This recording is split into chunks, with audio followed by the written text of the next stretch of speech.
Hey everyone, my name is Robbie Ann Strauss with Atlanta Parenting Therapy, and today I want to talk about family meetings. So, what comes to mind for you when you hear the words family meeting? For some, it might be a picture of your family sitting and laughing and conversing about all of the important things of life. And yet, for others of us, it might bring about a feeling or an image of conflict, power dynamics, and maybe even feelings of invalidation. So much of our own childhood experiences impacts the way that we perceive things, especially when it comes to the family realm of life. But what if I told you that family meetings could be a time and a space that is valued and looked forward to by every member of your family? So much of the success of family meetings comes down to three important factors. The first is the framework in which we think about family meetings. If we think about and therefore talk about family meetings as an obligation, something we have to do, something that's boring or stressful or pointless, then of course our brains are not going to want to engage in that process. But if we look at family meetings as a time to connect, a time to share together, a time to learn more about each other, a time to get on the same page, then that is a framework that brings about a desire to engage and participate. The second important factor is going to be the structure and the makeup of those meetings.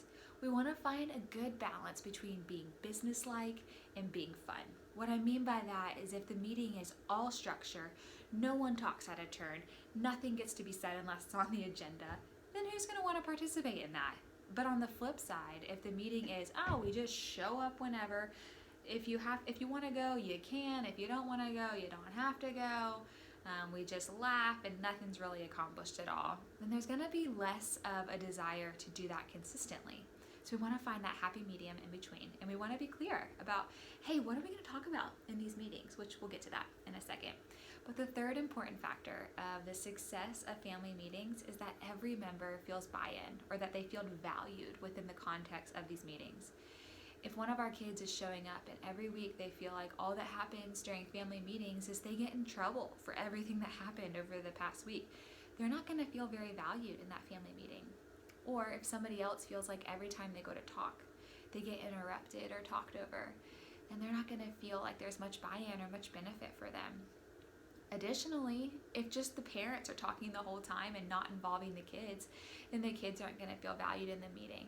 And so we want to focus on the framework in which we set these meetings up, the structure, the makeup of them, and then how much value and buy-in there is for each individual member. So now that we've decided to engage in this exciting journey of implementing and using family meetings, it's important to get clear on what you want these meetings to cover. So whether you are a single parent home or a dual parent home, I want you to sit down and get really clear together on what important things need to be covered in this meeting.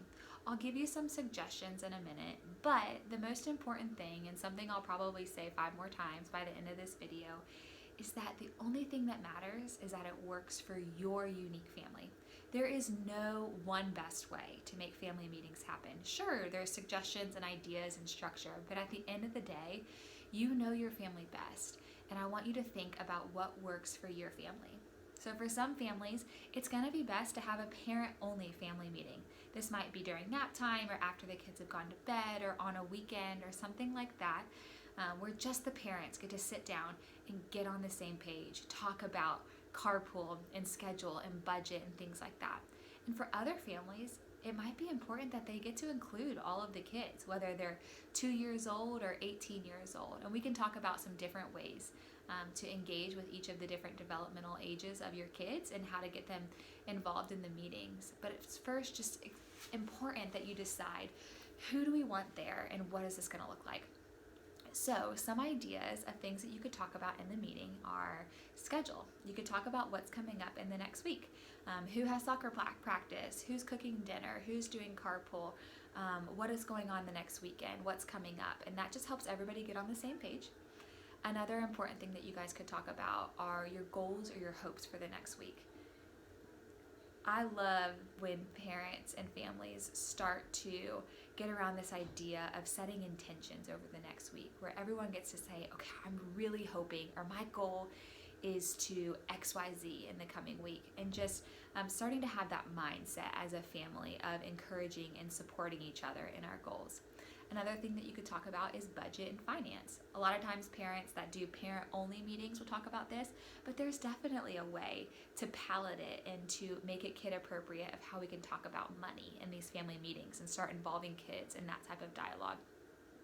Another thing is to do victories, where everyone gets to say one victory that they had this past week, whether it was scoring a goal or finishing their homework or getting to snuggle with the dog or whatever it might be. Another suggestion is doing compliments, going around and asking, does anybody want to compliment one another? That might be something that we have to model for them first as parents, but it's really powerful to start to show our kids what it feels like to be appreciated and to be seen by others, and how it feels to be the person that's appreciating somebody else. And so while I could go on and on with so many examples, and I'll put some more down on the handout that I'll talk about, there's other things that we want to really make sure that we avoid in our family meetings. So we want to avoid disciplining or punishing or harping on negative things. So we don't want this to be a time where we're giving out our groundings or we're rehashing screen time allowances and things like that. We want this to be a time that is positive and productive.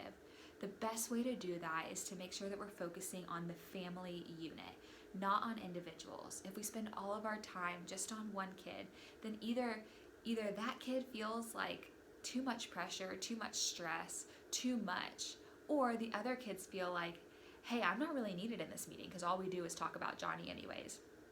So we want to focus on the family unit for these meetings, and then we can have those other conversations outside of the family meeting that are focused more on individuals. We also want to avoid interrupting. This can be hard for some families at first, but just by modeling that and by setting the precedents and letting each family member know, hey, in these meetings, we want to respect one another. And so they're talking right now, and as soon as they're done, then you get to share what you want to share with the family, and just being consistent and holding that. And then the other thing that we want to be cautious of is what I call uneven spotlights. And so we just want to make sure that it's not just one person is being focused on the whole meeting, every meeting. So again, figure out what works for your family. Maybe somebody sits in the spotlight each week, somebody different. Maybe everybody just shares a spotlight all the time. That's typically what works best. But just being conscious, checking in with yourself, and making sure that there isn't one person that's in the spotlight the whole time.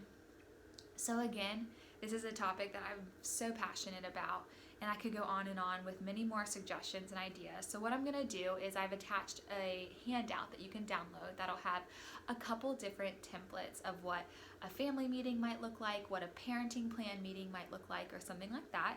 And then I have filled in an example of those. And so you can download those and either print them each week to use, or you can just use them as a structure or an idea for you. The other thing to note is some families like having a notebook, like their family meetings notebook that they bring out and they write everything down each week. That can serve both as accountability and structure, but also as a time keep, something that you can look back on a month from now, a year from now, years down the road, and think about, wow, these are the things that we used to talk about. These are the things that were on our schedule when you were only 7 and now you're 18, and here's how different your schedule is. Things like that. For other families, writing things down feels overwhelming and feels way too structured and serious. And so again, I'll be the broken record.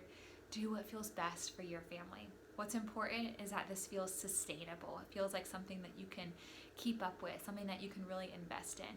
So if writing it down feels helpful, if not writing it down feels helpful, I want you to do what works for you. All right, well, if anybody has questions about family meetings, how to involve your kids, what to talk about, how to troubleshoot when they go awry, or anything like that, please send me an email and I would be happy to talk more with you about that. Until next time, I hope that everybody is safe and healthy and is finding lots of joy in the day-to-day. All right, we will talk soon. Bye.